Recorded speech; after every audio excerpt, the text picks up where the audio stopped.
Everyone, मैं आप सभी का राम पैरामेडिकल क्लासेस के यूट्यूब चैनल पर स्वागत करता हूं।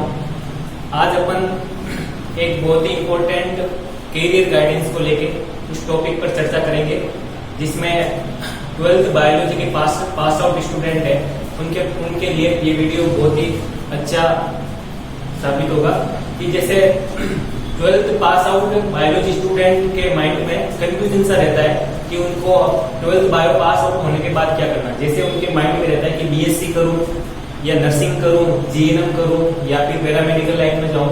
ये सारी चीजें उनके कैरियर को लेके कंफ्यूजन में रहते हैं। तो आज अपन एक बहुत ही इंपॉर्टेंट कोर्स के बारे में चर्चा करेंगे, जैसे कि बताना चाहूंगा मैं आपको पैरामेडिकल।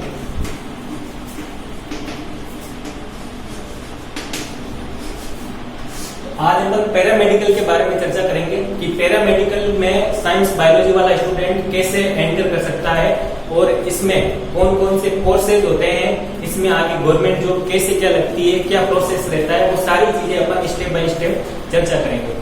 जैसे अपन शुरुआत में एक एक स्टेप में आपको बहुत ही इजीली वे में बताने वाला हूँ, ठीक है ना। तो देखो, class 12th biology student,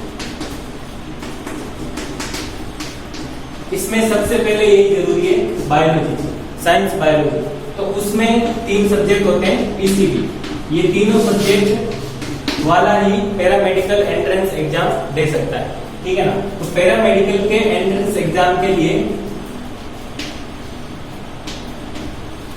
physics और केमिस्ट्री कंपलसरी होती है, क्योंकि इसमें एंट्रेंस एग्जाम 100 नंबर का पेपर होता है, ठीक है ना, जिसमें 100 क्वेश्चंस आते हैं, मल्टीपल चॉइस क्वेश्चन होते हैं वो, ठीक है ना, जिसमें 50-50 क्वेश्चन होते हैं। 50 क्वेश्चन होते हैं फिजिक्स के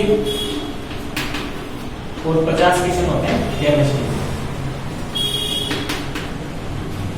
और ये पेपर इंग्लिश मीडियम में आता है। अब देखो, इंग्लिश हिंदी मीडियम वाला भी इसको आसानी से फाइट कर सकता है, घबराने की कोई जरूरत नहीं, ठीक है ना।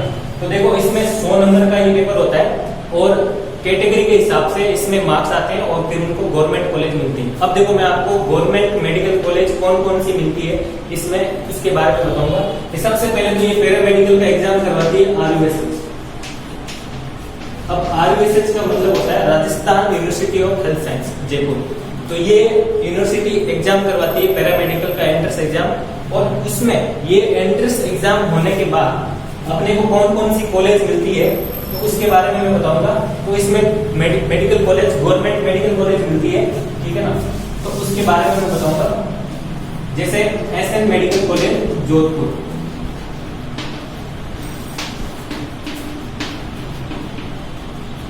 इसके बाद सेकंड आती है एसएमएस जयपुर,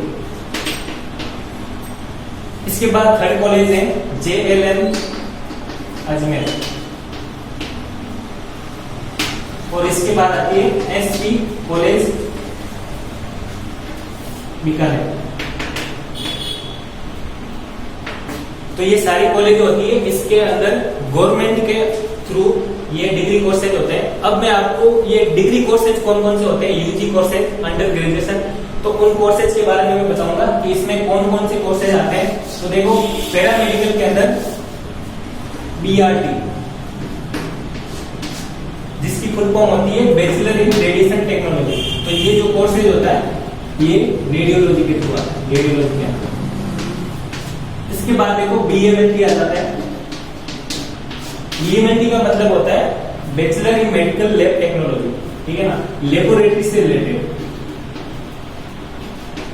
जितने भी ब्लड इन्वेस्टिगेशन होते हैं, ब्लड टेस्ट होते हैं, सारे के सारे इस डिग्री के अंदर आते हैं, बीएमएलटी के अंदर, ठीक है ना। इसके अलावा बी ऑप्थेल्मोलॉजी, इसके अलावा भी खूब सारे कोर्सेज हैं। तो देखो, मैं इन डिग्री के बारे में, ये 3 ईयर कोर्सेज होता है, इनके बारे में कोई भी एक, जैसे अपन बीआरटी की बात करें या बीएमएलटी की बात करें या बी ऑप्थो, इनकी बात करें, तो मैं बीआरटी के बारे में आप सबको डिटेल्स में बताऊंगा कि बीआरटी में क्या होता है। जैसे अपन बीआरटी की बात करें,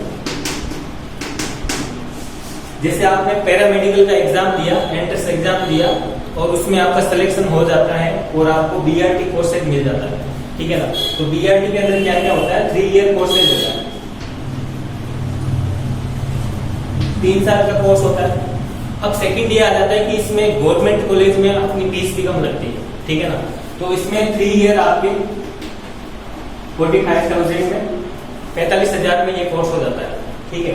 इसके बाद देखो इसके 3 साल की चर्चा करें, फर्स्ट ईयर, सेकेंड ईयर और थर्ड ईयर, ठीक है। अब मेडिकल लाइन से जुड़ा हुआ कोर्सेज है, तो फर्स्ट ईयर में देखो जो जनरल मेडिकल साइंस से रिलेटेड सब्जेक्ट होते हैं वो सारे आ जाते हैं। जैसे फर्स्ट ईयर में आ जाएगा एनाटॉमी, फिजियोलॉजी, पैथोलॉजी।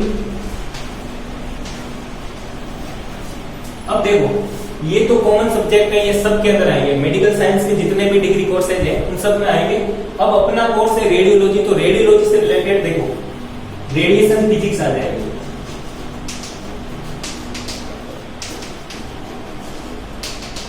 इसके बाद आता है इसमें एक सब्जेक्ट होता है डार्क, और एक आता है रेडिएशन पोजीशनिंग, यानी कि इसको कहा जाता है रेडियोग्राफी,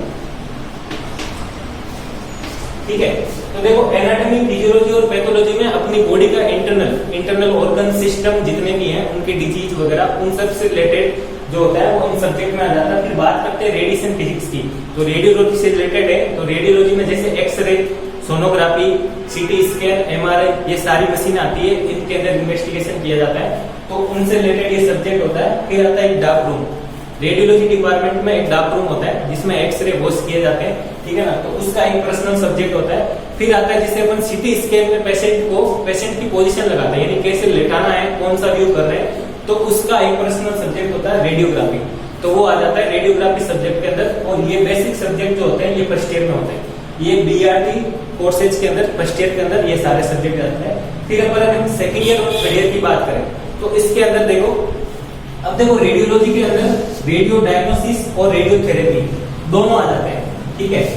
तो मैं आपको डायग्नोसिस और थेरेपी के बारे में बताऊंगा थोड़ा बहुत। रेडियो डायग्नोसिस और रेडियोथेरेपी,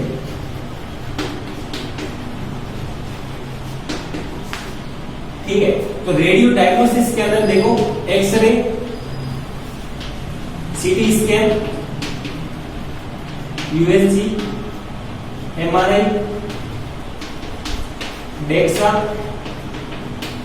इसके अलावा भी खूब सारी मशीनरी टेक्निक्स होती है जो आ जाती है अपनी डायग्नोसिस के अंदर। डायग्नोसिस का मतलब होता है कि अपने को डायग्नोस करके रोग का पता लगाना होता है, तो वो इस कोर्सेज के अंदर आता है। दूसरा मैंने यूज किया है रेडियोथेरेपी।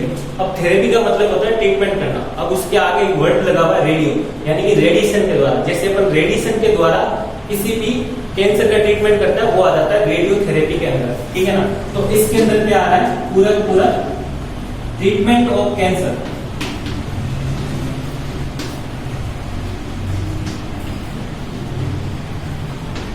यानी कैंसर का ट्रीटमेंट जो है रेडियोथेरेपी के द्वारा किया जाता है। तो ये आ जाता है फर्स्ट ईयर सेकंड ईयर। अब इसके सब्जेक्ट भी इससे रिलेटेड ही होते हैं। जैसे अगर अपन बात करें डायग्नोसिस में, ठीक है ना, अगर अपन डायग्नोसिस की बात करें तो डायग्नोसिस में एक सब्जेक्ट आ जाता है जैसे स्पेशियल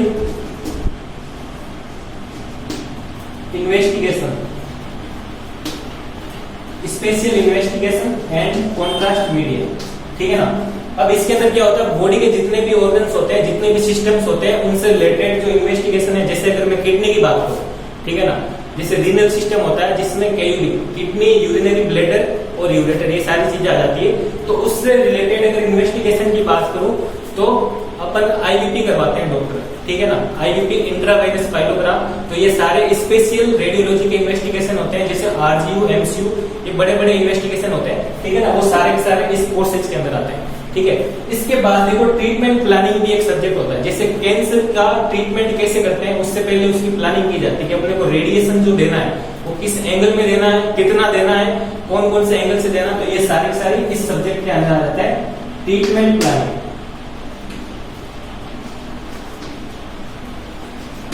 तो ये सारे जो सब्जेक्ट होते हैं वो बीआरटी के अंदर आते हैं।